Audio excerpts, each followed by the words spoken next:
He solved murders with a glance, tracked criminals through fog and footprints. But now, Sherlock Holmes is facing his most illogical case yet: online dating. When a cryptic profile catches his eye, Holmes isn't just intrigued, he's ensnared. But can logic truly decipher the human heart? Or is this one mystery even he can't solve? Welcome to The Algorithm of Love, a modern romantic mystery with a very Holmesian twist.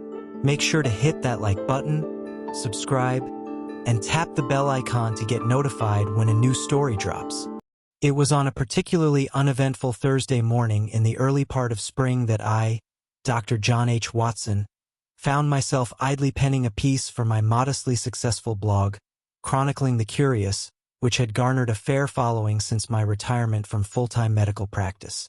The subject of the morning's entry, though inspired by boredom, was one that had long simmered in the recesses of my mind: the emotional isolation of my singular companion, Mr. Sherlock Holmes. The post was titled, rather impertinently, "Why Sherlock Holmes Will Die Alone." It was intended less as a eulogy than a provocation, a dare, if you will. Holmes, ever the creature of cool detachment and relentless logic, had long rebuffed any suggestion that his life lacked companionship. Still, as his only close friend of long-standing acquaintance, I had grown concerned that perhaps, beneath the steely gaze and the analytical mind, there lingered some measure of loneliness. To my astonishment, the post went viral. Within hours, the comment section teemed with armchair psychologists, matchmaking enthusiasts, and an entire subreddit dedicated to Holmesian shipping theories, a term I found both confusing and vaguely nautical. I had scarcely finished my tea when I heard the unmistakable sound of Holmes's violin sawing in what could only be described as an irritable allegro. Then came the voice from above the sitting room: "Watson!" I looked up as he descended the stairs, his dressing gown flaring like the cape of a stormy academic. "I suppose you found it amusing," he said, waving his phone in one hand as if it were a piece of damning evidence.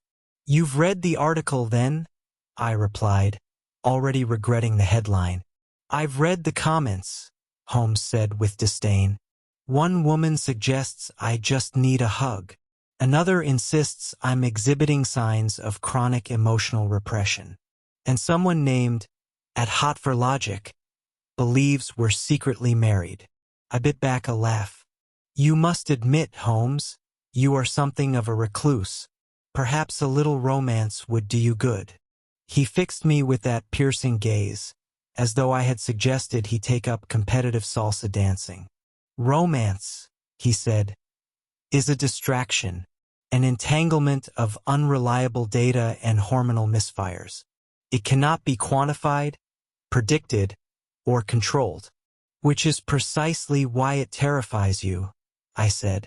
He narrowed his eyes. "I fear nothing, Watson."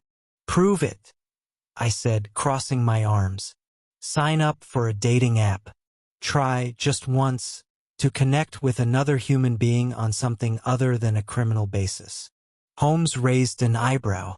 "And what would I stand to gain from this absurd exercise?" "You get to disprove the premise of my article," I said with a smile. "Show the world that Sherlock Holmes is not doomed to die alone." He paused, then turned on his heel and strode to the desk. "What are you doing?" I asked. "Downloading," he said. "What else? If this is to be an experiment, I shall approach it with the appropriate scientific rigor." "You're actually doing it?" Holmes didn't look up. "I shall find this so-called love and deduce it into submission." And with that, the game was afoot.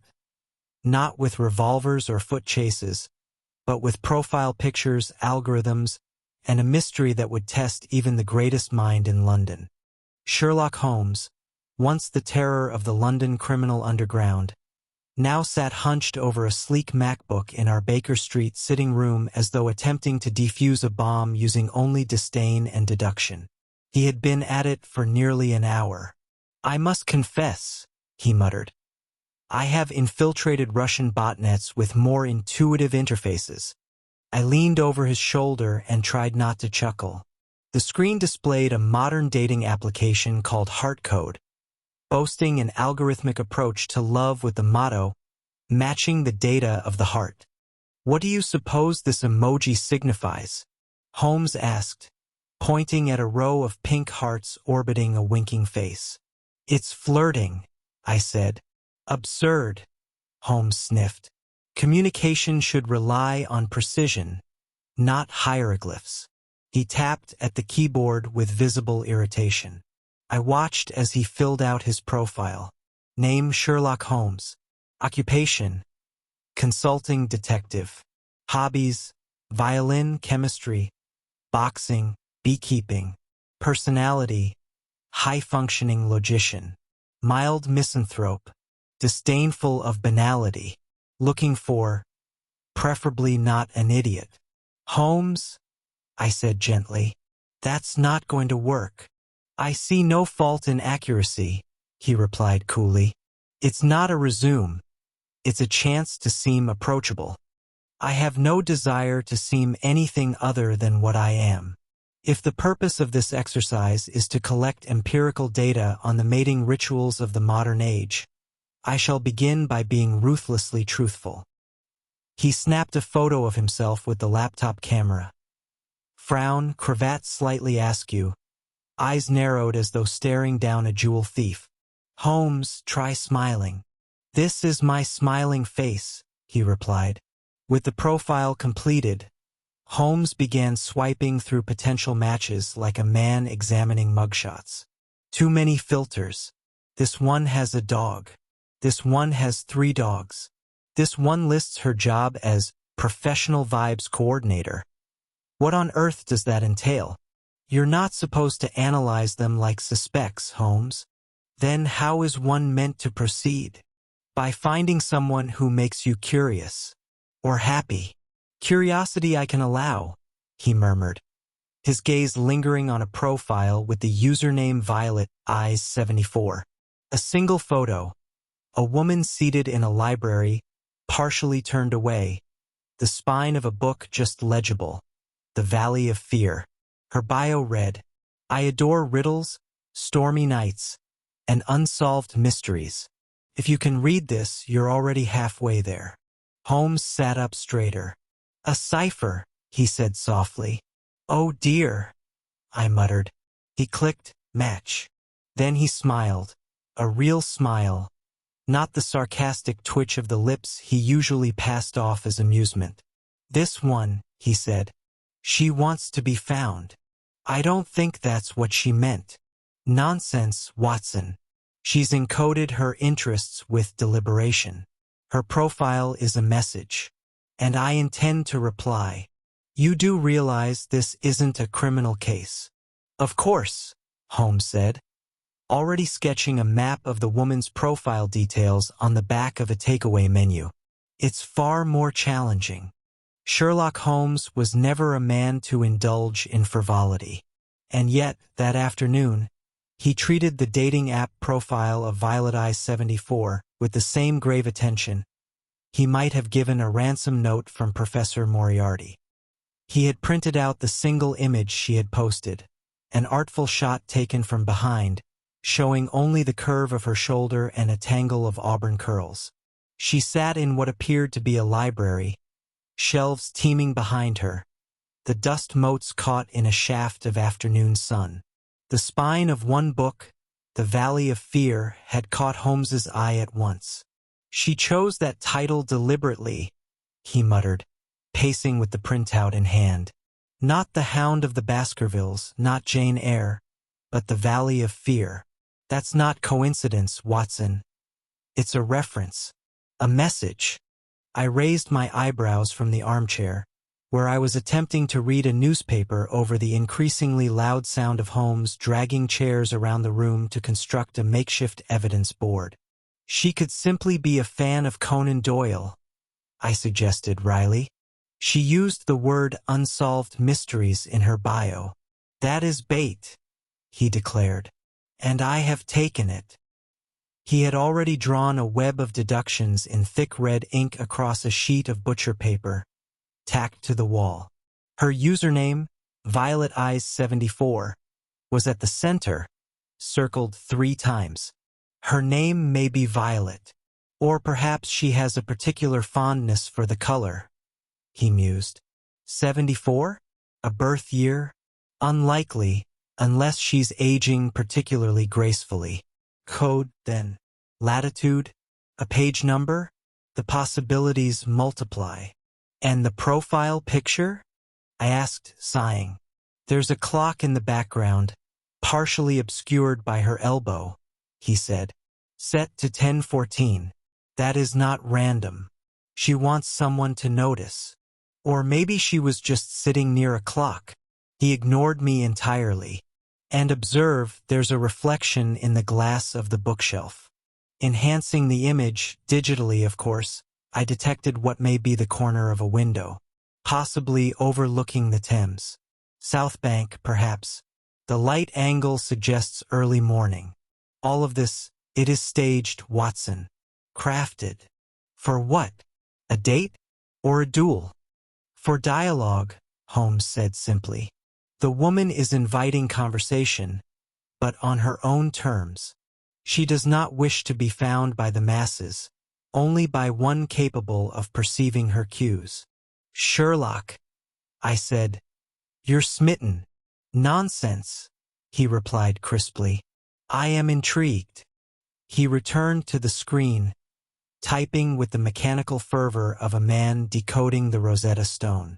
What are you writing? I asked. My reply, not a message, a response in kind. Profile update, equally layered. Observe. He typed. Shared interests. Unspeakable cases, chemical curiosities, Stradivari under moonlight. If this speaks to you, then so do I. 10:14 is a beautiful hour, is it not? I stared at him. That's the most poetic thing you've ever written. Poetic? He said, glancing up. Watson, it's bait. You're aware this is supposed to be romantic? He paused, then said with a curious tilt of the head. It appears romance may, in fact, require the very same skills as espionage. As the update went live, Holmes leaned back in his chair, steepling his fingers beneath his chin. She'll respond, he said. And if she doesn't? His eyes sparkled, not with affection, but anticipation. Then the game begins. For the next week, I bore witness to an unholy fusion of Victorian formality and 21st century calamity.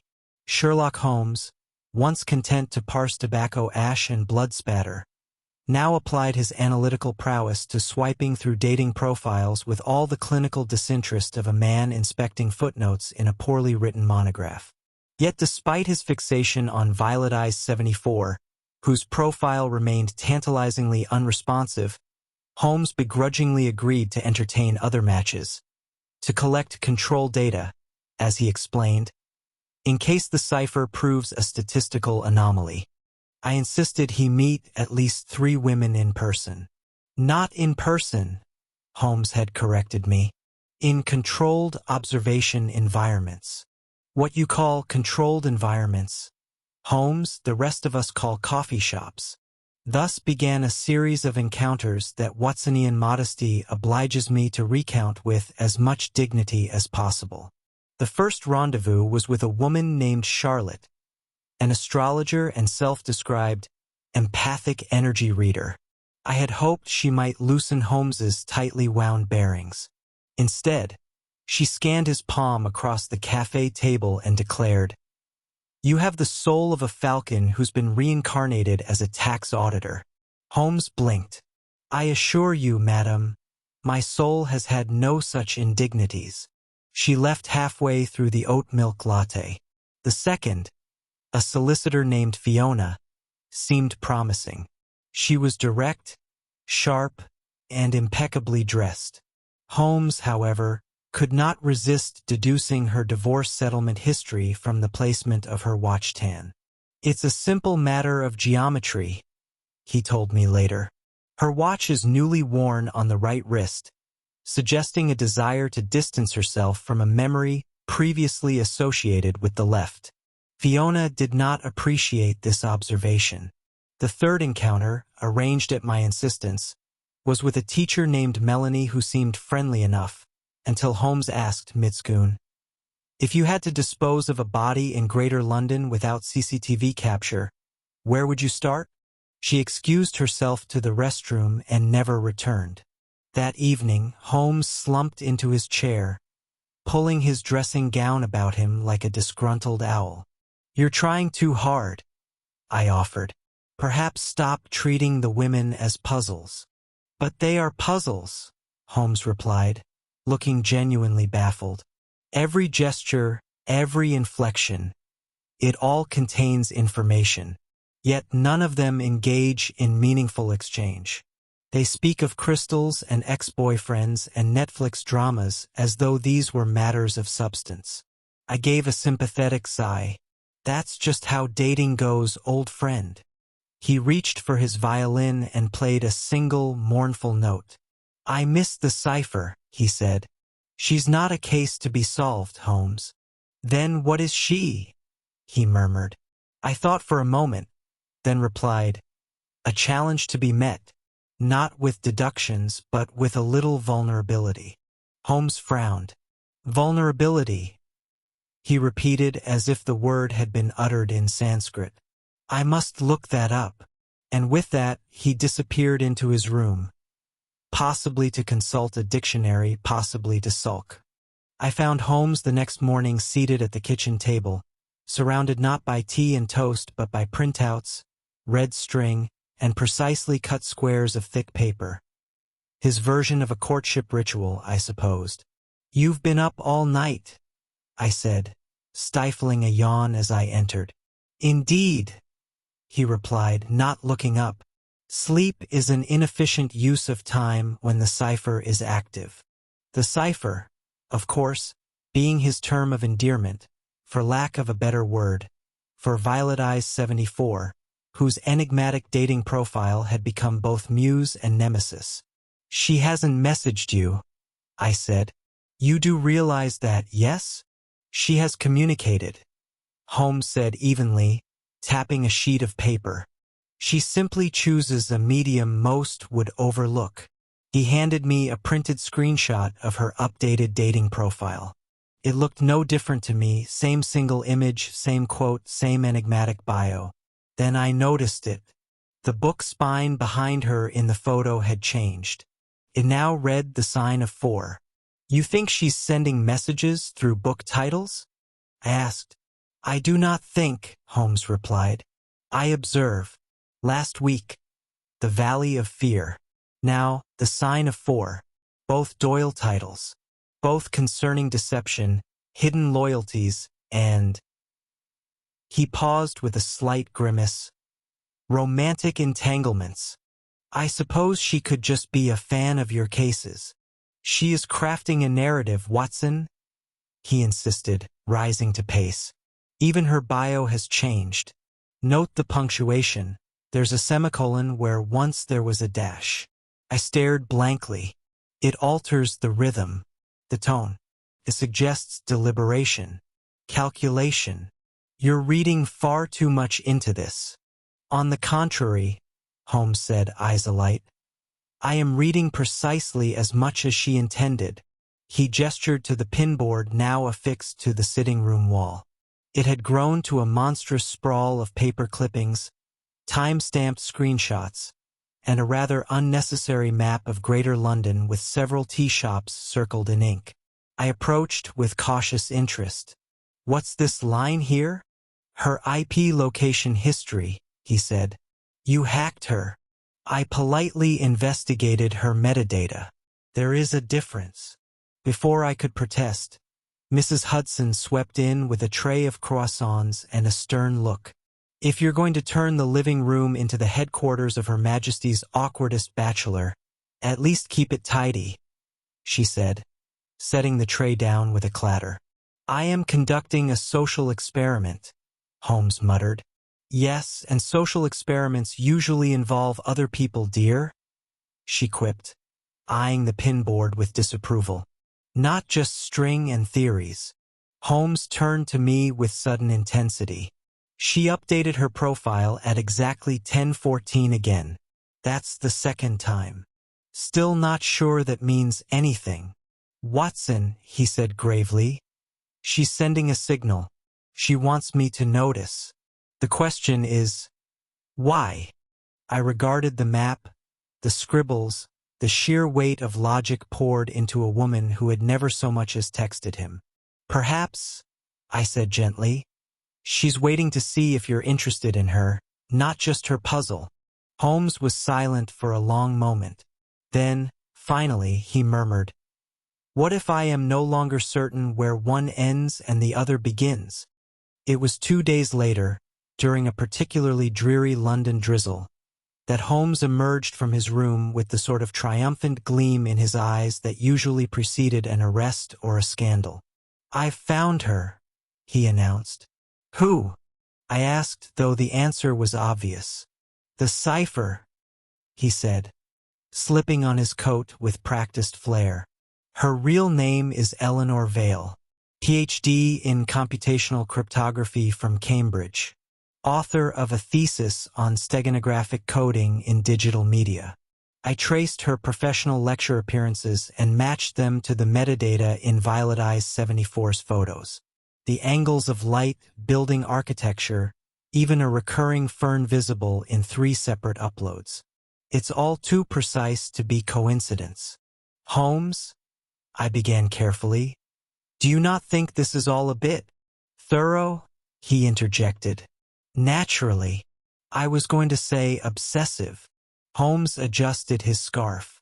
"She left a trail. I merely followed it." He turned to me with an almost boyish energy. "We're meeting by accident, of course. I've arranged to be at Hatchett's bookshop at precisely 4:15. Her last blog post mentioned a new translation of The Art of War available there. It's the perfect point of intersection. And what if she doesn't show?" "She will," he said with chilling confidence. "If she's truly the cipher, she'll want to be found." At precisely 4:13 we arrived at Hatchett's. The rain had softened to a gentle mist. Holmes, trench coat impeccable, lurked near the philosophy section. I observed from a respectable distance, pretending to examine a volume of Marcus Aurelius. Then she arrived. Late 20s, perhaps 30, smartly dressed, hair in a tidy bun. She moved with the brisk certainty of a woman who preferred ideas to small talk. Holmes watched her from the corner of his eye, then stepped forward. "Excuse me," he said, voice low and confident. "I couldn't help noticing your interest in ancient strategy. Might I recommend Clausewitz's On War as a complimentary?" She blinked. "Do I know you?" "Not yet," he replied with what I could only describe as a hopeful smirk. "But I believe we've exchanged signals." "I'm sorry," she said politely, taking a half step back. "I think you have me confused with someone else." "Eleanor Vale?" he asked, puzzled. "Yes," she said, brows furrowing. "Do we? You're not Violet Eyes 74? he asked, genuinely startled. She blinked again. "I'm married." I winced from behind my bookshelf. Holmes froze, not in embarrassment, but in profound disbelief. "You studied cryptography at Cambridge, yes?" "Yes," she said slowly. "How do you know that?" It doesn't matter," Holmes said, already retreating. We left the bookshop in silence. At the corner of Piccadilly, I finally spoke. "You all right?" Holmes did not look at me. I saw patterns where there were none. Drew conclusions on the basis of incomplete data. In other words, you guessed. "No," he said quietly. "I wanted it to be her." He stopped walking and stared into the rain-slicked street. "Desire, the most insidious contaminant of logic." "For what it's worth," I said gently, I've made worse mistakes for far less attractive women. He gave a weak huff of laughter, then turned away. She is still out there, Watson. The real cipher. But I fear I am no longer certain how to look for her. And with that, Sherlock Holmes, the man who had unraveled assassins, anarchists, and aristocrats, walked home in silence, defeated not by a villain, but by a ghost in the algorithm. The days that followed were curiously subdued in our Baker Street lodgings. Gone was the usual din of violin strings echoing against the walls at odd hours. Gone, too, the cluttered chaos of Holmes's evidentiary webs. The great board of red string and printouts had been stripped bare, reduced to a single blank page tacked at the center. Even Mrs. Hudson, who prided herself on ignoring Holmes's eccentricities, tiptoed when bringing in the tea. It was on the fourth evening, as the sun began its slow retreat behind the London skyline, that I found Holmes seated by the window, his silhouette outlined in fading light, a cup of untouched tea at his elbow. "I was wrong, Watson," he said, without turning. "I set down the newspaper." "About Eleanor?" "About everything," he replied. "I presumed the heart could be understood through inference, that emotion could be mapped, catalogued, cross-examined like any other variable. But I've come to a rather disturbing conclusion." He stood, crossing to the fireplace, where he stared into the cold grate as if it might offer absolution. "I do not understand what I feel," he said, more softly now, "nor why I feel it." I rose, approached with caution. "Is that such a terrible thing?" "For me." Holmes turned to face me. "It is an affront. I have built my life, my identity, on the premise that nothing is beyond reason. And yet now I find myself undone, not by any criminal mastermind, but by a profile picture and a cleverly placed semicolon." "Holmes," I said gently, "you're not undone. You're just, what's the word, human." He gave a bitter smile. "I once accused sentiment of being the enemy of clear thought. And perhaps it is. But clarity, Watson, is a lonely kingdom." There was a long silence between us, broken only by the creak of the floorboards as Holmes resumed his seat by the window. "I deleted the app," he said. "You did." He nodded. "An emotional act. Impulsive. Regrettable. I'd say it was normal." He looked out into the street, where the city pulsed on without him, lovers huddled under umbrellas, taxis splashing through puddles, strangers unaware that London's greatest mind had just lost a battle with his own heart. "I thought I could solve her," Holmes said. "But perhaps she was never a mystery to be solved." "No," I agreed. "Perhaps she was someone waiting for you to stop solving and start listening." He didn't answer. He merely sat there, hollowed out, quieter than I'd ever seen him. And for the first time in all our long acquaintance, I feared that Sherlock Holmes might not find his way out of this case, because this time the clues were inside him. The revelation came not through logic, but, ironically, through my own carelessness. It was a Wednesday morning, some time after 9. Holmes had not stirred from his room, and I, determined to give him space, busied myself with a modest bit of blogging. I had intended to write about the human cost of misdiagnosed grief, but instead found myself pulled once more to Heartcode, the confounding little app that had nearly broken the world's most rational mind. I had never deleted it from my own phone, call it morbid curiosity or friendly sabotage, but something compelled me to check Violet Eyes 74's profile. It was still there, untouched, unchanged, except for a single minuscule detail. The semicolon in her bio, "If you can read this, you're already halfway there," had been replaced by a colon. I stared at it, blinking. Then I saw the pattern. Each of her updates, the books in the background, the changes in timestamps, even her username, had corresponded not to Holmes's deductions, but to his blog. Specifically, to timestamps in the public case files Holmes had once uploaded as a vanity archive of his exploits. He had stopped updating them 3 months ago. The last file? A small piece called The Code Beneath the Surface. I opened the file. Line 74. Violet eyes are the rarest, therefore the most easily overlooked. My pulse quickened. She wasn't just leaving clues. She was responding to Holmes. Not through the app's messaging feature, but by reflecting his own behavior back at him. He had missed the forest for the trees. He had tried to solve her, when all along she had been waiting for recognition. I printed the bio and marched up to his room, rapping firmly on the door. Nothing. I opened it. Holmes sat at his desk, still in his robe, poring over nothing in particular. The look he gave me was not annoyed, merely vacant. I made an observation, I said. His eyebrows rose faintly.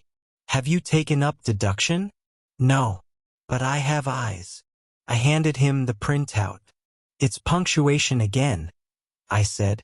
She changed a semicolon to a colon. Why does that matter? Holmes took the paper without comment. His eyes scanned it, then stopped, and narrowed. He reached behind him for one of his dusty journals.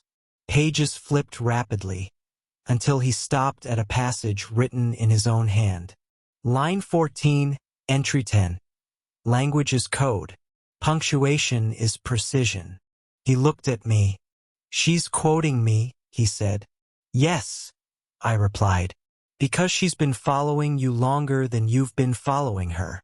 He stood slowly, something returning to his limbs. Purpose, momentum, fire. She never wanted to be found as a mystery, he murmured. She wanted to be seen, as a person. Exactly. He began pacing now, back to form, his robe fluttering like a tattered cape.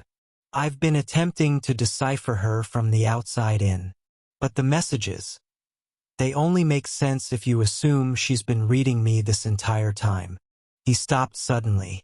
Watson, I must make contact. Write her. No, he said, his voice sharpening. Reply in kind. Not with a message. With a mirror. What on earth does that mean? Holmes turned to me with a look of almost boyish delight. It means, my friend, that I'm going to build her a trail of breadcrumbs. Isn't that what you think she did? Precisely. But this time, he said, slipping into his coat, the puzzle won't be her. It will be me. It began with a cryptic update on Holmes's long-dormant Heartcode profile. Shared interests. Misty bridges, forgotten books, and echoes at 10:14. If you read between the lines, meet me where truth wears a bronze face. When I questioned him on it, he merely smiled and said, every great game ends with an invitation.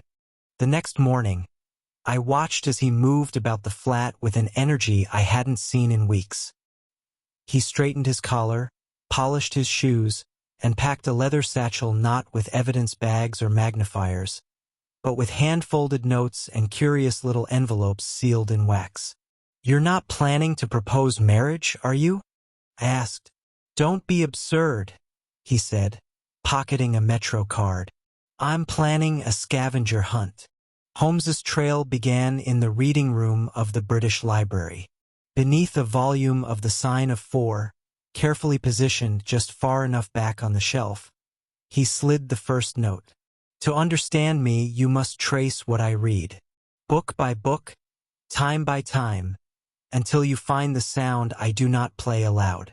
The second clue appeared later that afternoon, posted, not digitally, but physically, on the community board of an obscure tea shop in South Bank known for its unusual tea pairings and complete lack of Wi-Fi.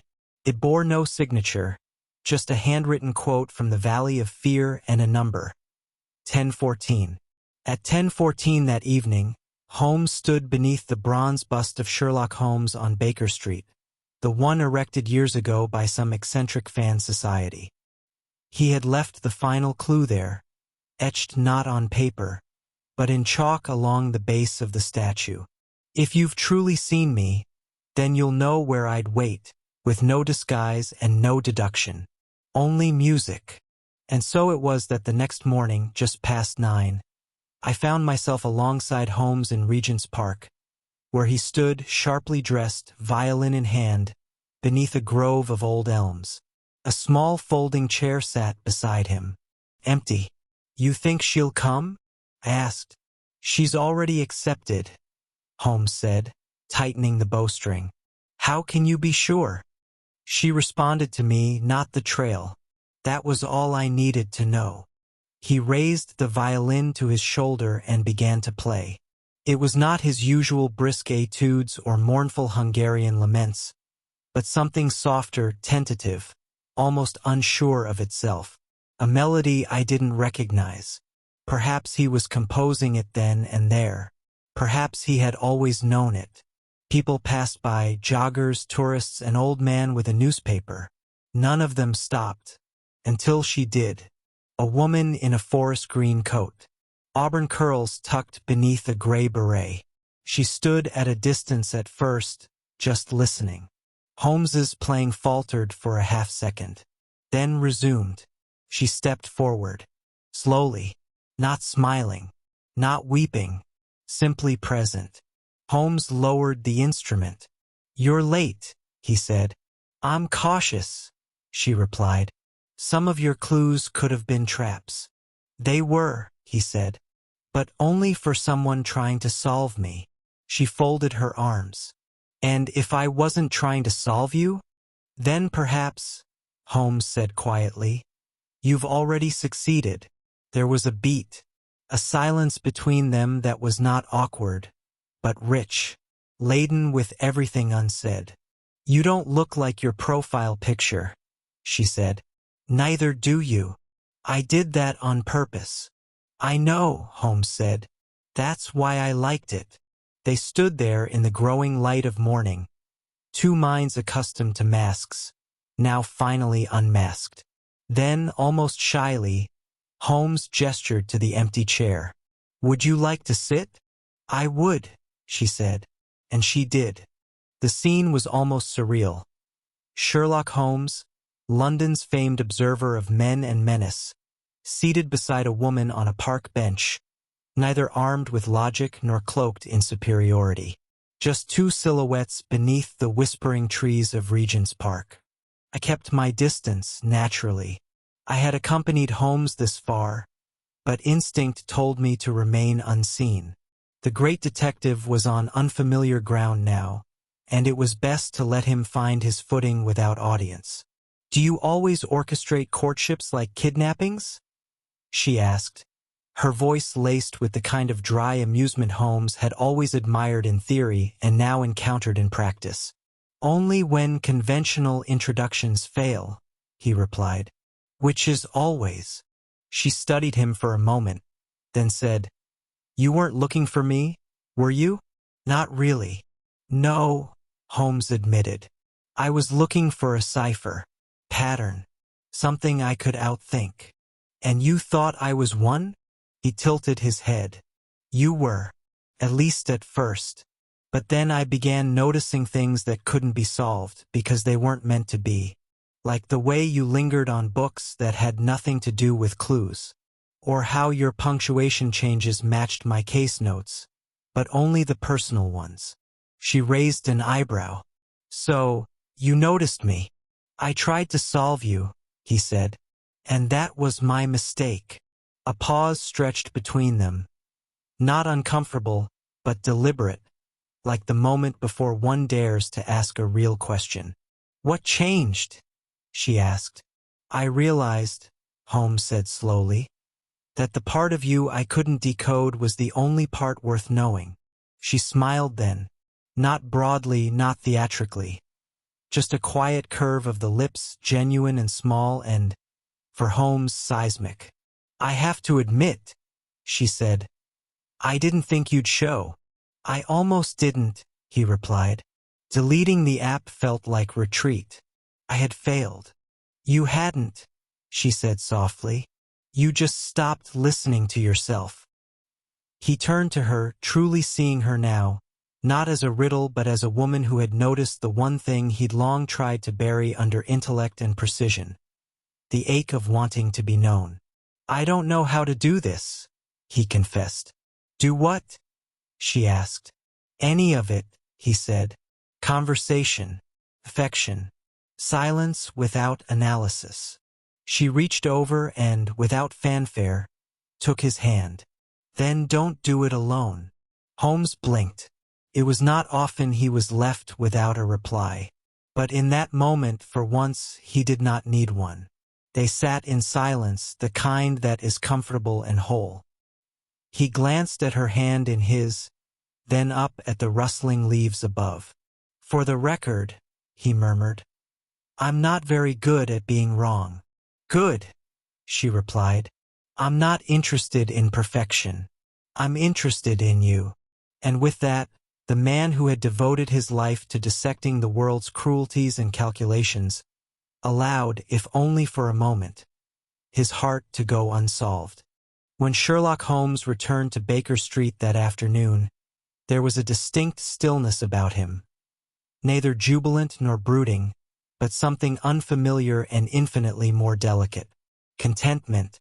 I watched him from the armchair as he moved through the sitting room without the usual storm of footfalls or cluttered mutterings.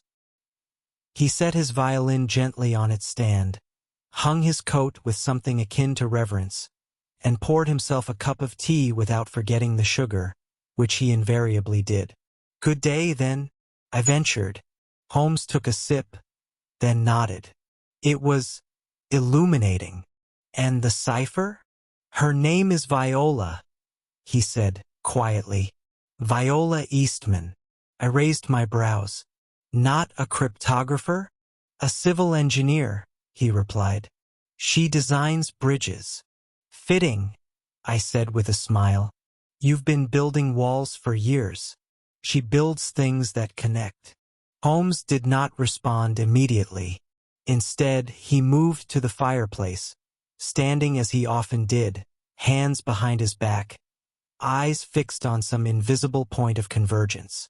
"She asked me to stop deducing her," he said at last, "to simply be present. I told her I couldn't promise that." "And how did she take it?" "She said she'd settle for me trying." I leaned forward. "And are you?" Holmes turned, and for the first time in a long while, I saw not the calculating mind or the untouchable genius, but the man beneath the mask. "I believe I am," he said. Later that evening, I sat down to update the blog. Entry title: "The case he didn't solve, he lived it." I wrote about the man who had taught me everything I knew of logic and danger, and how he had met a woman not with suspicion, but with curiosity. Not with a need to outwit, but to understand. The comments poured in again. Most were breathless or romantic. A few were cynical. One said, "Holmes fell in love? Plot twist of the century." But the best comment of all came from Violet Eyes 74. "Not a case, just a connection." I showed it to him the next morning. He read it, said nothing, then folded the page carefully and placed it in the drawer where he kept things he could not explain. Mrs. Hudson bustled in with a fresh tray of scones. "You look different, Sherlock," she said. "Less terrifying." "I had a good walk," he replied. "And the lady?" "She walks beside me," he said simply. As she left the room, Holmes turned to me. "I used to believe sentiment clouded reason," he said. "And now I believe it completes it." He poured another cup of tea, 2 sugars, no lecture, and settled in with a copy of The Valley of Fear. The great detective had not abandoned his work, nor lost his edge. But something within him had softened, not dulled, but deepened. The violin would still play, the cases would still come, and his mind would remain razor-sharp. But now there was room for something else, someone else. It was nearing dusk when Holmes suggested we take our tea on the rooftop. This, in itself, was remarkable. Holmes detested drafts, heights, and sentimentality. But there he stood, 2 cups in hand, the skyline of London unfurling behind him like the final paragraph of a well-written story. I followed, bewildered but silent. We sat without speaking for some time, the city murmuring below us. Taxis honked. A distant siren wailed. Pigeons flapped indifferently at our presence. And then he spoke. "You know, Watson," Holmes began, cradling his cup as though it were something fragile. "I have spent my life drawing conclusions from evidence, from facts, from patterns. I believe the heart to be a variable, a weak one best left out of equations." I nodded but said nothing. He wasn't done. "But Viola," he continued, his voice lower now, "she is not an equation, nor a case, nor even an anomaly. She is a question I do not wish to answer, because to do so would mean closing the book. And I find, for once, I would rather keep reading." "You've changed," I said quietly. Holmes gave a soft snort. "Impossible." "No," I said, smiling. "Just human." He gave me a side glance, one eyebrow arched, but said nothing more. A moment later, he reached into his coat and pulled out a folded note. He handed it to me. It read in his precise, upright hand, "The heart is not a riddle to be solved. It is a symphony. You don't solve music. You listen." I looked up at him. "You wrote this?" Holmes shrugged. "It was a thought, possibly even a feeling." "And Viola?" "She agrees. She plays cello incidentally. Terribly." I laughed. Holmes smiled genuinely. No trace of smugness or irony. Just a quiet, knowing smile that reached all the way to the lines beneath his eyes. Below us, the city rolled on. Unaware, unchanged, unbothered. But up here something had shifted. Sherlock Holmes had solved 1,000 mysteries. He had tracked criminals through mud and smoke, pulled truths from silence, and shattered the masks of liars with a glance. And now, at last, he had chosen to stop deducing the world and begin living in it. Perhaps he would never be comfortable with candlelit dinners or long walks on the beach. Perhaps he would always fumble with small talk and bristle at poetry. But he was trying. And trying, in matters of the heart, is perhaps the most extraordinary thing of all. He turned to me then and said, quite sincerely, "Watson, thank you." "For what?" "For not being a romantic fool when I needed one," he said. "And for being one when I didn't know I did." We sipped our tea, letting the city slip gently into night. Somewhere below, the street lamps flickered on. And beside me, the great Sherlock Holmes, unsolved, unfinished, and finally unafraid, watched them glow. In the end, Sherlock Holmes didn't find a case to close, but a heart to open. Sometimes the greatest discoveries aren't in the clues we solve, but in the people who see through our defenses. Thanks for watching. If you enjoyed the story, leave a comment below and tell us. Could Holmes really fall in love? Or did she outwit him in the end? Don't forget to like, comment, and subscribe for more original video book stories every week.